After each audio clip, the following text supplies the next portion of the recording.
नमस्कार, आदाब, सत श्री अकाल, अस्सलाम वालेकुम, सत साहिब, जय श्री राम। आप लोग जो पीछे गऊओं को देख रहे हो, आपके दिल और दिमाग में जैसे ही गौ पालकों की बात आती है, गौशाला की बात आती है, एक प्रश्न आपके दिमाग में जरूर जुड़ता है। वो है आज के महंगाई के दौर में तूड़ी, बोले तो चारा।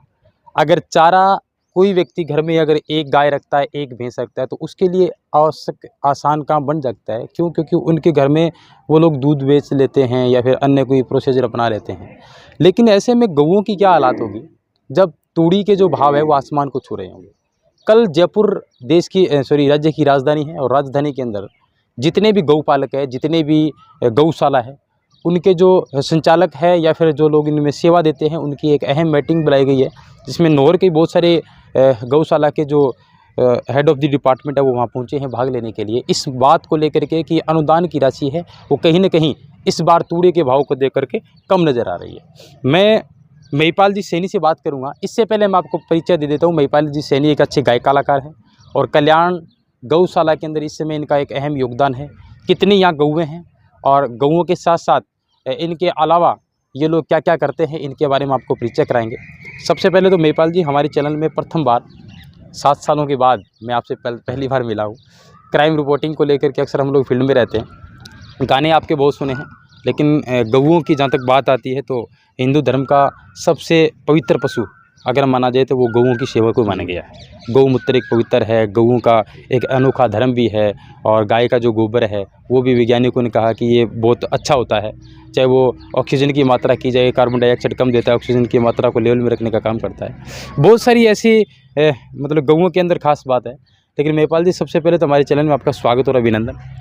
आपका भी बहुत बहुत धन्यवाद, जो आपने आज की समस्या को लेकर के और हमसे मिलने आए हो और हमारी समस्या जानने के लिए आए हो, इसके लिए मैं आपका आभार प्रकट करता हूं। जी महिपाल जी, मैं हरियाणा की बॉर्डर पे गया, लाखों लोगों ने उस वीडियो को देखा। उस वीडियो को इसलिए देखा क्योंकि मामला तूड़ी का है। और जहाँ तूड़ी की बात आती है तो आज लोग सोचने के लिए मजबूर हो जाते हैं। मैं आज से 1 साल पहले की बात करूँ तो शायद आपकी गौशाला में लगभग 450 350 का रेट होगा। हाँ, 300 रुपये थी पिछली साल, 300। और आज कितना बढ़ गया?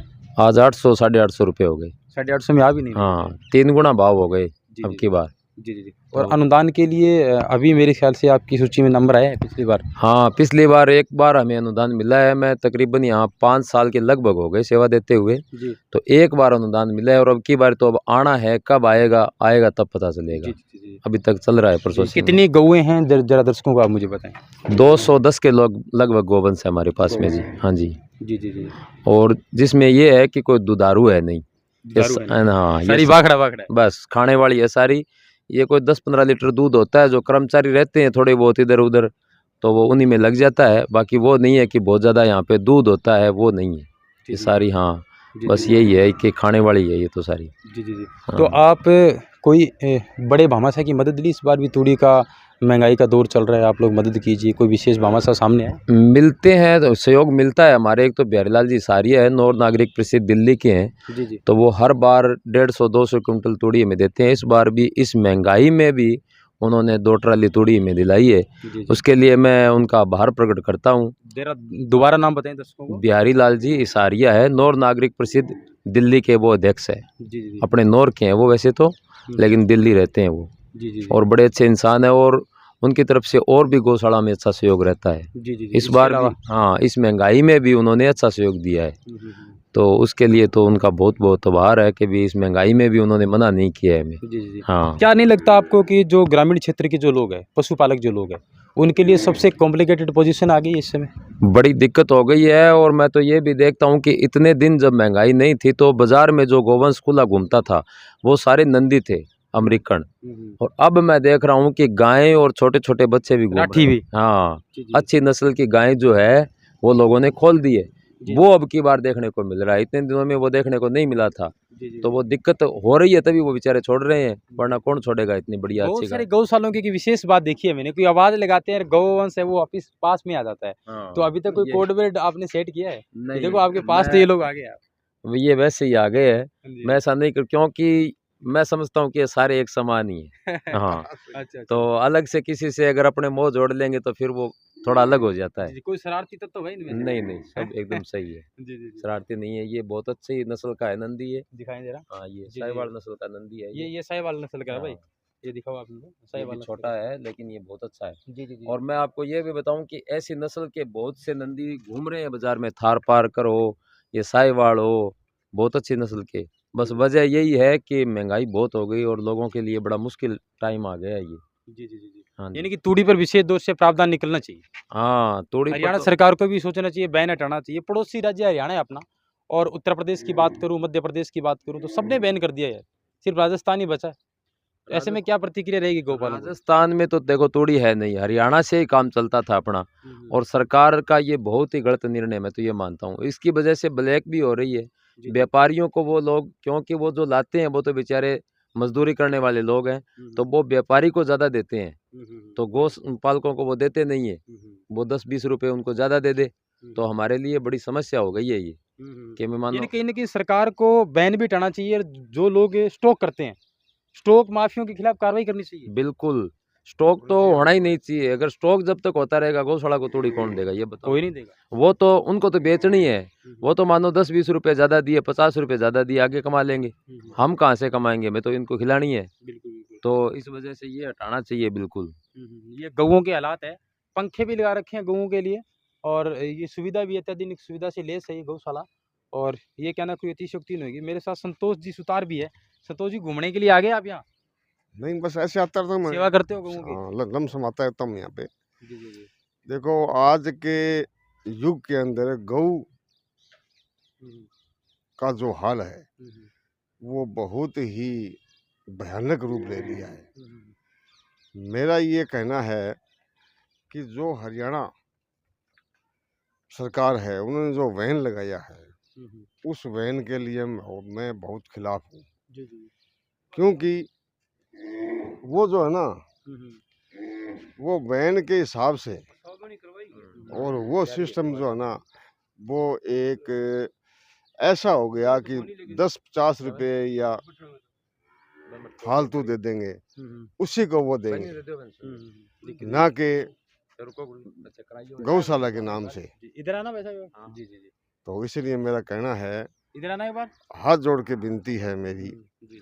सभी भाइयों से, सभी से। तो ध्यान ये रखना। जो परिस्थितियाँ हो रही है नहीं। ये जो है ना प्रक्रिया, इस प्रक्रिया को अच्छा, अच्छा, ठीक है। ध्यान में रखते हुए मेरा सभी से निवेदन है कि दूरी पर समाधान होना चाहिए। तूड़ी पर समाधान। धन्यवाद संतोष जी। मेरे साथ ये मेरे सामने भामाशाह लोग आए हैं।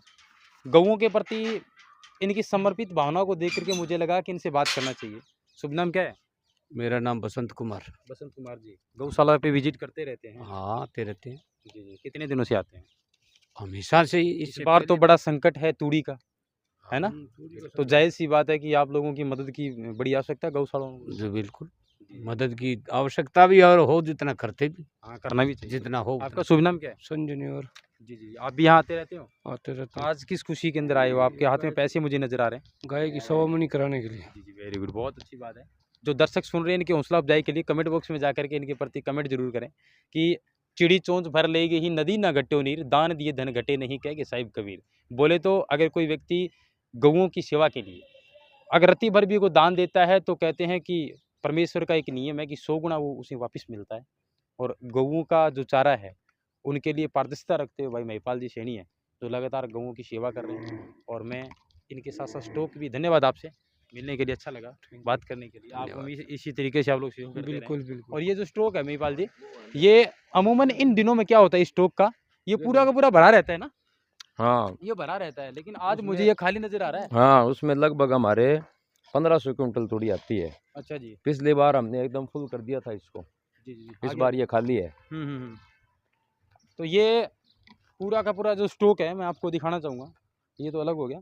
ये स्टॉक है, इनका कहना है कि 1500 क्विंटल आती है, लेकिन इस बार खाली है। खाली है जी। चिंता कहीं न कहीं दिमाग में है। चिंता क्या है, बहुत फिक्र हो रही है कि कैसे करेंगे। ये बढ़ने का मतलब है कि जो पिछली साल हमारे 7-8 लाख रुपए में काम चला था, तो अभी वो 20-22 लाख रुपए हो जाएंगे। अच्छा जी।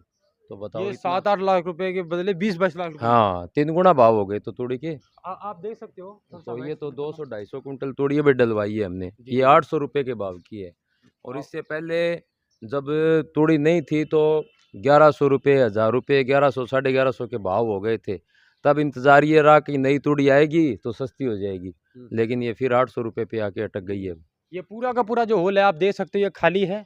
और अमूमन हम लोग गौशाला को जब विजिट करते हैं तो इस समय यानी मई जून का महीना आगे आने वाला है, इस समय में तो तूड़ी की भरपाई हो जानी चाहिए थी, लेकिन इस गौशाला के अंदर आप देख सकते हो महज 200-250 क्विंटल तूड़ी है। और गौओं की जो संख्या कितनी बताई महिपाल जी आपने? 210 बताई। और अनुदान की राशि की बात की जाए तो महज अभी तक पिछले 5 सालों में 5 लाख रुपए अनुदान मिला है। अभी 9 महीनों का अनुदान है वो अभी भी बाकी है। उम्मीद करूंगा जो प्रशासनिक और शासनिक अधिकारी सुन रहे हैं, आप इस तूड़ी का समाधान कीजिए जी।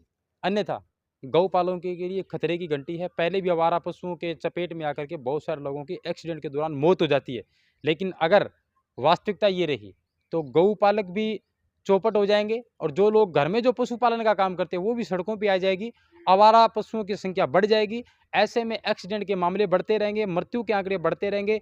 उम्मीद है कि राजस्थान सरकार इस मुद्दे पर गहराई से बात करे और पड़ोसी राज्य की सरकार के साथ एक वार्तालाप करने के बाद आपको सही और जायज़ रेट पर तूड़ी प्रोवाइड करवाई जाए। जी। आज हमसे आपने बात की, समय दिया, आपका बहुत बहुत धन्यवाद। आपका भी बहुत बहुत धन्यवाद। और मैं सभी का निवेदन भी करना चाहूँगा सभी से कि जितना भी आपसे बंद पड़े, आपके नज़दीक जो भी गौशाला हो, जी सहयोग जरूर हाँ उसमें सहयोग करे। जी। जितना बन सके अपने से ज़्यादा कोशिश करें। इस बार बड़ा संकट है और यह जैसे कोरोना काल में संकट आया था वही समस्या है बस ये, जी। उसी की जैसा ये हालात अब के टाइम हो गए है। तो सबसे मेरा तो यही निवेदन है। और आपका भी कबीर किरण न्यूज़ का बहुत बहुत आभार मांगीलाल जी का, जो आपने इस मुद्दे को उठाया है। और सरकार से भी हमारी ये मांग है कि सरकार जो है वो अनुदान की राशि बढ़ाए और समस्या का समाधान करे। जी। उम्मीद रहेगी कि सरकार इस पर गौर फरमाए। आगामी कल मीटिंग में क्या रिजल्ट रहता है। राजस्थान की राजधानी जयपुर में एक अहम मीटिंग है तूड़ी को लेकर के, गौपालक वहाँ इकट्ठे हो रहे हैं। ऐसे में क्या सरकार अनुदान की राशि बढ़ाएगी या फिर कोई और समाधान निकलेगी, इस मुद्दे को लेकर के विशेष अपडेट जारी रहेगी। अन्य किसी मोड पर फिर मुलाकात करते हैं, तब तक के लिए लाइक करते रहे, सब्सक्राइब करते रहे और शेयर करते रहे, कमेंट करते रहे। धन्यवाद।